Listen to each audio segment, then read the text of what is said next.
Unit 10, Communication. This is about the language of language, talking about foreign languages and how well or badly you speak them. Now, the conversations. Conversation 1. Quand on est commerçant, hôtelier ou restaurateur dans une région très touristique, on a souvent affaire à des étrangers. C'est le cas de Suzon, la propriétaire de la pizzeria du Rocher. Le problème est donc le suivant. Comment expliquer à des clients ce qui est sur la carte et prendre leur commande quand eux comprennent à peine le français et que vous-même ne parlez pas leur langue? Suzon a trouvé la solution. Vous avez beaucoup de touristes qui passent ici, de vacanciers? Ah oui, beaucoup d'étrangers. Oui. Oui. De quel pays viennent les gens? Nous avons beaucoup de Hollandais, de Belges, d'Anglais. Oui, c'est les trois qui dominent. Hein. Ils vous parlent en français ou... Eh bien, écoutez, quelquefois non, hein, quelquefois, mais alors je fais des gestes. Par exemple, vous voulez un fromage de chèvre, ils ne savent pas ce que c'est. Alors je dis « bé » et ils ont compris. Voilà. Voilà. Le plus dur, c'est les Allemands. Alors là, je comprends absolument rien. Même en faisant des gestes, c'est dur. Là, vraiment, oui, oui. Pourquoi? Je sais pas. Alors, on a quelquefois la chance qu'ils amènent leur petit dictionnaire, là, français-allemand. Oui. Alors, on cherche, on trie avant le dîner. On fait un petit tri. Ah, ça veut dire ceci. Ah, ça veut dire cela. Alors, on se débrouille. Voilà. On finit par se comprendre. Dur, dur. Conversation 2. Tout le monde n'a pas forcément les mêmes facilités pour apprendre une langue étrangère. Madame Dehay, qui elle est bilingue depuis sa plus tendre enfance, est désolée de voir son mari s'efforcer en vain de prononcer correctement quelques mots d'italien. Je suis d'origine italienne, pas tout à fait. Mon père est italien, ma mère était française. Et il se trouve que, par un hasard heureux, je dirais, j'ai l'italien en langue maternelle, comme le français. Vous parlez anglais? Du tout. Du tout, du tout. Je ne parle pas du tout anglais. Je me débrouillais mieux en espagnol qu'en anglais, il faut l'avouer. Mais pour quelqu'un qui connaît l'italien, l'espagnol est évidemment très facile. Votre mari, vous disiez, a du mal, lui, avec les langues? Oui, beaucoup. Et ça me chagrine, ça me peine, car il fait énormément d'efforts pour la prononciation. Il n'a aucune aptitude. Et j'ai pu le remarquer avec l'italien, où il s'amuse et il essaye de répéter des mots, et c'est à chaque fois massacré. Et personne ne peut le comprendre. Malgré tous les efforts, il n'a pas d'aptitude phonétique.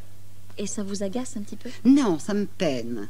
Ça me peine et je trouve que c'est injuste. C'est bien pénible. Conversation 3. Vous connaissez déjà l'histoire de Myrna et son itinéraire. Beyrouth, Bruxelles, puis Londres. Il n'est donc pas étonnant qu'elle parle 5 langues. Pour Marie-Arlette, les choses sont plus simples. Née à l'île Maurice, dont c'est la langue officielle, elle a appris le français étant bébé. Toutes les deux nous parlent de leurs expériences. Tu viens du Liban. Oui. Tes parents sont arméniens. Voilà. Et tu as vécu à Bruxelles. Alors, voilà. Tu parles combien de langues? En fait, je parle 5 langues. L'arabe, l'arménien, le français, l'anglais et l'espagnol. Attends. Et ta langue maternelle dans tout ça, qu'est-ce que c'est? Mais c'est très compliqué. Donc, ma langue maternelle, j'ai grandi avec l'arabe et l'arménien. J'ai toujours été dans une école française. Donc, c'est la langue que je parle le mieux. Et je peux la lire et l'écrire. Et toi, Marie-Arlette, alors, ta langue maternelle? C'est le français, mais on a aussi un dialecte français qui, à Maurice, s'appelle le créole, le patois, que tout le monde parle. Et qui est très intéressant parce que c'est dérivé du français. Et on dit même que ça a beaucoup de mots du vieux français et même des termes de marine. On dirait à quelqu'un, comme Myrna, elle a un rhume, on dirait tu vas amarrer ton cou avec un foulard. Tu vas amarrer ton cou, comme on amarre un bateau, c'est ça? Oui, oui. Oh, c'est marrant ça. Ouais, c'est drôle. Conversation 4. Myrna, Corinne et Marie-Arlette sont toutes les trois dans le même cas. Francophones, elles vivent maintenant à Londres. Elles doivent donc jongler avec les deux langues et choisir celle qui convient le mieux en fonction de leur interlocuteur. Comment font-elles exactement? Chez toi, tu parles... Chez moi, avec mon mari, je lui parle en anglais, mais il comprend très bien le français. Et je parle en français à ma petite fille de 10 mois. Ah. Et toi, Myrna, tu parles quoi chez toi? Avec mon frère, parce que je vis ici avec mon frère, le français. Ouais. Et avec mes amis à Londres, en anglais, ça vient plus vite, je trouve. Et quelquefois, ça vous arrive de préférer utiliser une langue parce que la situation s'y prête mieux? Parce que moi, je sais, par exemple, que ici, il m'arrive de temps en temps de vouloir... de réagir en français parce que j'ai envie de montrer que je suis française, par exemple. Et puis, par contre, je sais que quand je retourne en France et que je suis dans le métro, souvent la première chose qui vient, c'est l'anglais. Parce que c'est plus pratique quelquefois aussi. Quand quelqu'un essaie de me taper du fric, t'as pas 100 balles dans le métro. Je lui réponds « Sorry, I don't understand, I don't speak French ». Et puis comme ça me permet de m'en débarrasser. Ah ouais, vous avez ce genre de réaction? Comme je te dis, je parle en français à ma petite fille. Je ne crois pas que je pourrais jamais lui parler dans une autre langue que le français. J'ai essayé de lui dire quelques mots en anglais peut-être, mais ça fait très bizarre, très étrange, je ne peux pas. Oui, je ne peux que lui parler qu'en français. Conversation 5. Olivier disait tout à l'heure que la France bouge. Le français aussi bouge, change, s'enrichit de nouvelles expressions dont certaines disparaissent très vite, tandis que d'autres se maintiennent et entrent définitivement dans la langue. Ce sont en général les jeunes ou les journalistes qui sont à l'origine de telles créations de mots. Danielle Varny ne connaît pas très bien tout le vocabulaire à la mode. Elle a donc demandé à Emmanuel de lui donner une petite leçon. Donc, en discothèque, on doit voir pas mal de gens branchés. Est-ce qu'on dit encore branchés? Oui, on dit branchés. Bon, il y a d'autres mots qui naviguent un peu autour, mais bon, câblé, relief et tout. Mais branché, c'est quand même resté dans les bouches des gens, je crois. S'il fallait dire, je sais que c'est difficile, mais une douzaine de mots assez branchés de cette année ou des 2-3 dernières années. Bon, alors, too much. Too much a beaucoup de succès. Ah oui, il y a une chanson, ce mec est trop, ce mec est too much. Oui. Donc ça veut dire que c'est très bien. Oui, oui. Il y en a un qui est bien connu, puis qui est, enfin, je trouve qui est bien significatif. C'est pour quelqu'un qui est vraiment nul, c'est la tâche. C'est spot en anglais, c'est ça? Oui. Alors tu dis, ce mec-là, c'est une vraie tâche. Ah oui. Le plan, c'est très important aussi. Qu'est-ce que c'est qu'un plan, le plan? Alors plan, ça peut être tout, ça peut être bien, ça peut être mal. Enfin, on s'est fait un bon plan, ça peut être c'était une bonne bouffe, ou ça peut être vraiment n'importe quoi, je crois. Un plan d'enfer, c'est une bonne soirée. Bon, on va passer une bonne soirée, donc ça va être un bon plan. Ou même gagner du fric, ou... C'est un bon plan. C'est un bon plan, quoi. D'accord. Exercice. Prononciation. Je me débrouille. Je me débrouille. Je comprends absolument rien. Je comprends absolument rien. C'est insupportable. C'est insupportable. Ça m'énerve. Ça m'énerve. C'est marrant. C'est vraiment drôle. C'est marrant. C'est vraiment drôle. Vous êtes francophone. Vous êtes francophone. Exercice numéro 2. Mise en situation.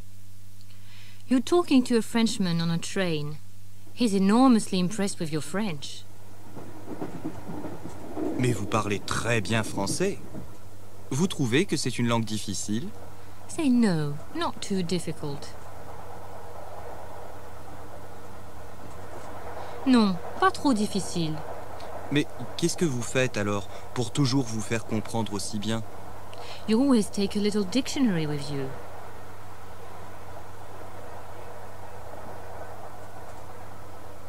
J'emporte toujours un petit dictionnaire avec moi. When you don't know a word, you look it up in your dictionary.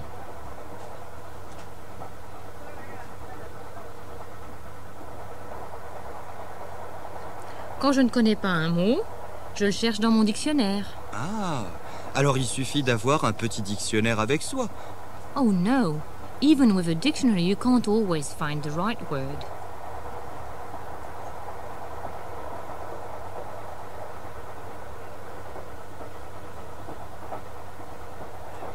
Oh non, même avec un dictionnaire, je n'arrive pas toujours à trouver le mot juste.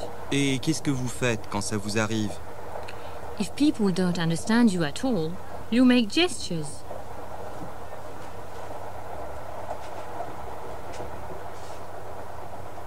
Si les gens ne me comprennent vraiment pas, je fais des gestes. En tout cas, vous vous débrouillez bien. Je comprends tout ce que vous me dites. Vous parlez beaucoup de langues? You speak French well and Spanish fluently.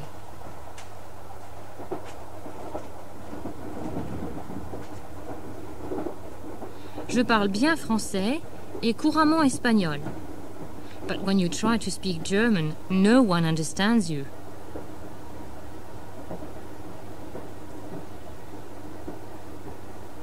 Mais quand j'essaie de parler allemand, alors là, personne ne me comprend. Quelle est la langue la plus difficile à apprendre? You don't know, but it's said that the two most difficult languages to learn are Hungarian and Portuguese.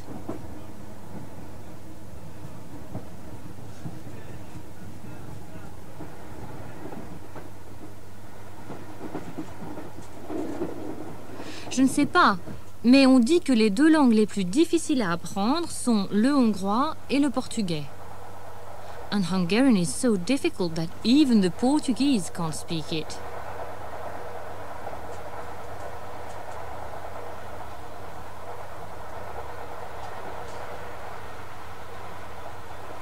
Et le hongrois est si difficile que même les Portugais n'arrivent pas à le parler. Et dites-moi, vous avez appris le français comment? You learnt it by listening to franc-parler, of course.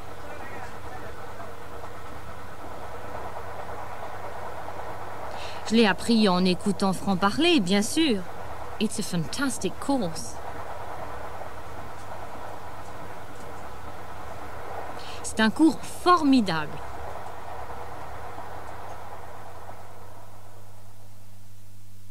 Et pour finir, un exercice de compréhension.